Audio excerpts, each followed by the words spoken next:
Ele olhou para a mensagem no celular com o coração acelerado.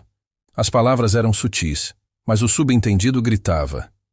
Estava pensando em você hoje, dizia ela. Ele respondeu com um emoji, depois com um comentário inofensivo, e assim começou o jogo. Em pouco tempo, estavam falando todos os dias, compartilhando segredos, rindo de piadas privadas, desabafando sobre o que não podiam dizer em casa. E então, um encontro casual, depois outro. Até que, em um momento de descuido, a linha foi cruzada. A aliança ainda estava no dedo, mas o coração já havia se desligado há muito tempo. Assim nasce o adultério, não de forma abrupta, mas sorrateira, imperceptível. Um passo de cada vez, até que tudo desmorona. É um pecado que destrói lares, parte corações, quebra pactos e separa almas. E pior, rompe a aliança com Deus. Na cultura atual, o adultério muitas vezes é minimizado. Filmes, séries e músicas romantizam traições como se fossem apenas parte da busca pela felicidade pessoal. Mas Deus não vê dessa forma. Em Êxodo 20:14 está escrito com clareza: não adulterarás. É um dos 10 mandamentos. Isso mostra o quanto o adultério é grave aos olhos de Deus.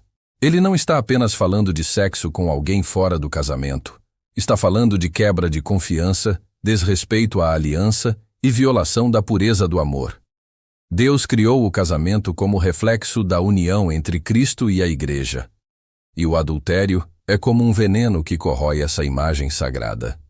Não importa se foi um beijo escondido, uma conversa imprópria ou uma relação completa. Tudo o que fere a fidelidade é adultério aos olhos do Senhor. Jesus foi ainda mais profundo.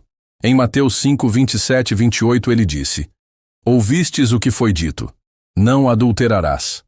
Eu, porém, vos digo, todo aquele que olhar para uma mulher com intenção impura, já cometeu adultério com ela no coração. Isso significa que o pecado não começa no toque, começa no pensamento, no desejo alimentado, no olhar prolongado.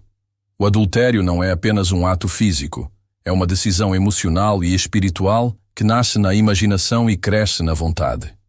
É quando alguém decide nutrir um sentimento por quem não é seu cônjuge.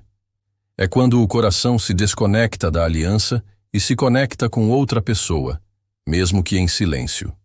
E a Bíblia é clara sobre as consequências. Provérbios 6:32 diz: o que adultera com uma mulher é falta de entendimento, destrói a sua alma o que tal faz. Destrói. A palavra é forte. O adultério destrói relacionamentos, famílias, amizades, reputações e a própria alma. A pessoa pode até tentar esconder, mas carrega dentro de si uma dor, uma culpa, um vazio que não se preenche. Muitos vivem tentando recomeçar sem restaurar a base. Mudam de relacionamento, de cidade, de igreja, mas continuam com o coração marcado. O adultério não é apenas uma falha moral, é uma ferida espiritual.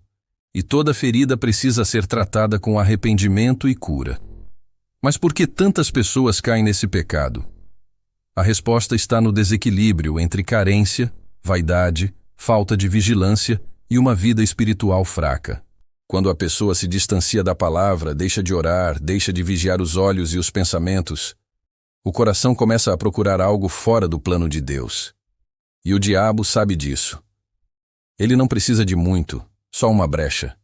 Uma conversa fora de hora, um elogio mal interpretado, uma crise conjugal. E ele entra. Ele planta o desejo, a ideia, a fantasia. E se não houver resistência espiritual, a queda é certa. O adultério é sempre precedido por um esfriamento espiritual. E quando a alma está morna, qualquer chama estranha parece calor. Mas há algo ainda mais grave. O adultério não afeta apenas quem comete. Ele atinge filhos, parceiros, igrejas, testemunhos. Muitas crianças crescem inseguras porque presenciaram a traição dos pais. Muitos cônjuges vivem em angústia por causa de feridas que nunca cicatrizaram. Muitas igrejas sofrem porque líderes foram expostos por pecados secretos. É como uma pedra lançada na água. Os círculos se expandem, alcançando áreas que nem imaginávamos. E tudo por causa de um momento, uma decisão, uma escolha errada. E sabe o que é mais assustador? Grande parte dos adúlteros nunca planejou cair. Simplesmente deixaram de vigiar. Mas agora vem a parte mais importante deste vídeo. Existe redenção. Existe um caminho de volta.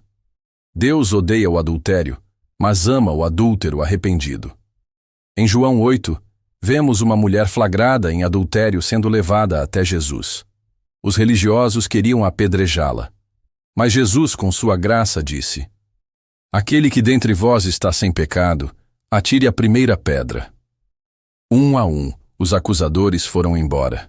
E então, Jesus olhou para ela e disse: Eu também não te condeno. Vai, e não peques mais. Isso é graça. Isso é restauração. Deus não está interessado em te destruir, mas em te transformar. Ele quer reconstruir o que foi quebrado, limpar o que foi manchado, restaurar o que foi perdido. Se você caiu nesse pecado, ou se está sendo tentado, ou se conhece alguém nessa situação, a hora de agir é agora. Primeiro, confesse. 1 João 1,9 diz: Se confessarmos os nossos pecados, Ele é fiel e justo para nos perdoar e nos purificar de toda injustiça. Não esconda, não justifique, não adie, confesse. Depois, arrependa-se de verdade. Arrependimento não é remorso, é mudança de caminho. É cortar relações, bloquear contatos, mudar rotinas, buscar ajuda. É colocar limites reais. É buscar cura, muitas vezes com acompanhamento pastoral ou até mesmo terapia cristã. Não é fácil. Vai doer. Mas é libertador. E principalmente, reconstrua sua intimidade com Deus. O adultério quebra a comunhão, mas Deus é especialista em restauração. Leia mais a palavra. Jejue. Ore com sinceridade. Peça ao Espírito Santo que te limpe por dentro. E se você é a pessoa traída, também há cura para você. Deus pode restaurar sua alma, devolver sua identidade, curar sua confiança. O perdão não é fraqueza, é força divina. E a restauração do casal é possível quando ambos se submetem a Cristo. O amor verdadeiro não é baseado em sentimentos, mas em aliança. E Deus honra aqueles que decidem perdoar, lutar e reconstruir. Talvez você esteja vivendo um relacionamento escondido, emocional ou físico, que já é adultério mesmo sem contato físico.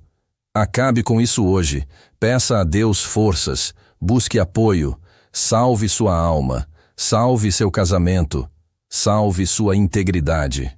Você não precisa cair, e se já caiu, você não precisa permanecer no chão. Jesus estende a mão, ele diz: levanta, vai e não peques mais. O perdão está disponível, a graça está ao seu alcance, a pureza pode ser restaurada. Se você foi tocado por essa mensagem, escreva nos comentários. Eu escolho a fidelidade com a ajuda de Deus. Compartilhe com alguém que precisa ouvir essa palavra. Inscreva-se no canal e ative o sininho para receber o próximo vídeo.